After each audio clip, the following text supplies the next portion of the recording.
시황센터입니다. 중국 증시 시황 알아봐야겠죠. 유한타증권의 이종엽 과장님 연결돼 있습니다. 과장님 안녕하세요. 네, 안녕하세요. 네, 새해 첫날 아시아 증시 흐름 좋아 보입니다. 일본의 경우에는 내일까지 신년 연휴료 휴장이고요. 중국 증시 경우에는 제조업 지표 호조 나오면서 상승 흐름 보여주고 있는 것 같은데 중국 증시 시황 한번 짚어주시죠.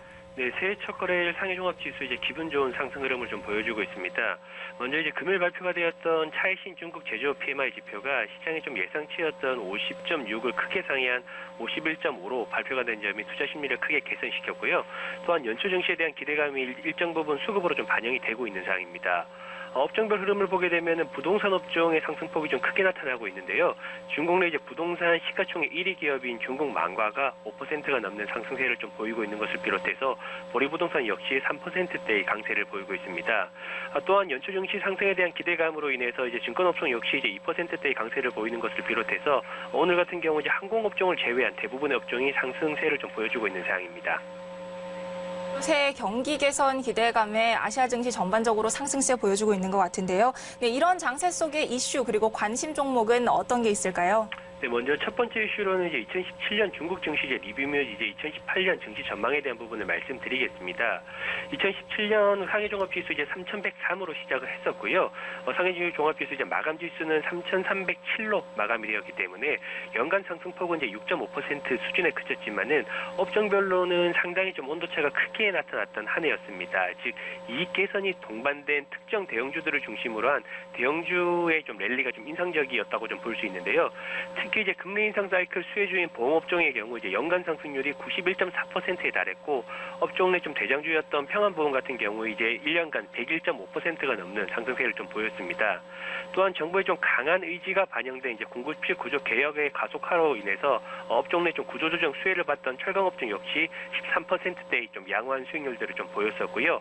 점진적으로 좀 실적 개선이 동반된 음식료 그리고 가전업종들 역시 52.6% 그리고 44.8%대의 주가 초강세를 시현했습니다.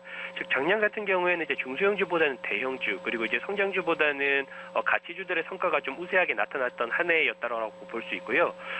그리고 올해 역시 중국 증시에 좀 MSCI 이머징 지수 편입에 따른 외국인들의 좀 수급 영향을 고려한다라고 보게 되면은 이러한 대형 블루칩 위주의 상승 흐름은 올해도 이어질 것으로 전망을 하고 있습니다.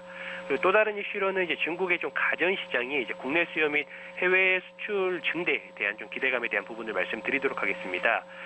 현재 중국 같은 경우에는 가전 제품 보유량과 보급률이 다른 국가들에 비해서 좀 현저하게 낮은 수준인데요. 반대로 이야기를 하게 되면 성장성이 또 그만큼 높다라고 볼 수 있습니다. 여기에 중국 인민들의 소득 수준 향상 및 삶의 질 개선에 대한 욕구가 높아지게 되면서 2018년 중국 주방 가전 시장 같은 경우에는 재차 도약을 할 것으로 기대를 하고 있습니다. 먼저 4대 가전 품목이라고 할 수 있는 TV, 냉장고, 세탁기, 에어컨 등의 좀 침투율 같은 경우에는 비교적 높은 수준임에도 불구하고 최근에 3, 4선 도시 및 농촌 지역을 중심으로 한 성장이 좀 가파르게 이어지고 있는 상황입니다. 또한 기존 가전 제품의 재구매 사이클 역시 도래를 좀 주목을 해야 되는 상황인데요. 중국 같은 경우에 2006년에서 2010년까지 가전 제품의 판매량이 좀 급증을 했던 시기입니다. 보통 가전제품의 재구매 주기가 7년에서 11년 사이클이라는 점을 생각을 한다라고 보게 되면은 2018년 같은 경우에는 이러한 재구매 수요 역시 안정적으로 좀 증가를 하는 한 해가 될 것으로 기대를 하고 있습니다. 여기에 또 해외 수출 증대 부분 역시 좀 주목을 해야 되는데요. 중국 가전기업들 같은 경우에는 2010년 이후 매년 R&D에 대한 투자를 30% 이상씩 연간 늘려가게 되면서 기술 개발에 좀 집중을 해왔었고 이제는 중국 가전제품들 역시 저가 브랜드라는 좀 이미지를 탈피를 하고 글로벌 시장에서 일정 부분 좀 매출이 좀 점진적으로 확대가 되고 있는 상황입니다. 여기에 미국 세제 개혁에 따라서 소비세가 좀 낮아지는 만큼 미국 내 소비가 좀 보다 촉진이 될 것으로 좀 기대를 하고 있고요. 이에 따라서 지금 중국의 가전기업들 역시 미국향 수출이 좀 증대가 기대되고 있는 만큼 올해도 중국 가전기업에 대한 관심이 좀 필요할 것으로 전망을 하고 있습니다. 이러한 관점에서 오늘 말씀드릴 종목은 메이리 그룹입니다. 메디그룹 같은 경우는 1968년에 좀 설립되었고요. 심천거래소에 상장이 되어 있는 중국 1위의 종합 가전 업체라고 좀 볼 수가 있습니다. 현재 이제 매출 비중은 에어컨 42%, 소형가전 27%, 세탁기 10%, 그리고 이제 냉장고 9%로 좀 구성이 되어 있는데요.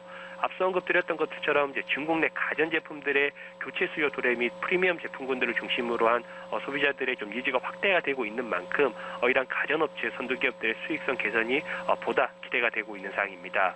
이에 따라서 메디그룹 역시 2008년도에 이제 전년 대비 15% 이상 매출 증대가 좀 기대가 되고 있는 상황이고요.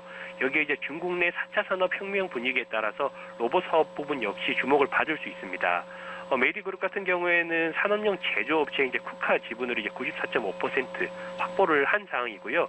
이스라엘 로봇 핵심 부품 업체라고 볼 수 있는 서브토닉스에 대한 지분도 이제 50% 투자를 하면서 미래 먹거리라고 할 수 있는 로봇 기업에 대한 집중 투자를 하면서 이제는 로봇 핵심 부품부터 이제 완성품에 이끌어는 밸류 체인을 좀 구축한 상황입니다. 즉 본 사업에서 안정적인 수익 확대와 함께 성장 모멘텀으로 할 수 있는 이제 로봇 사업부 역시 부각이 된다라는 점을 생각을 한다고 보게 되면은 현재 주가 수준에서는 좀 관심을 가질 필요가 있다라고 정리드리도록 하겠습니다. 네, 중국도 2018년 증시 전망 좋아 보입니다. 이런 기대감에 따른 이슈들 살펴봤고요. 중국의 가전제품 수출 확대 기대감에 힘입어 종목은 메이디그룹까지 짚어봤습니다. 과장님 감사합니다. 네, 감사합니다.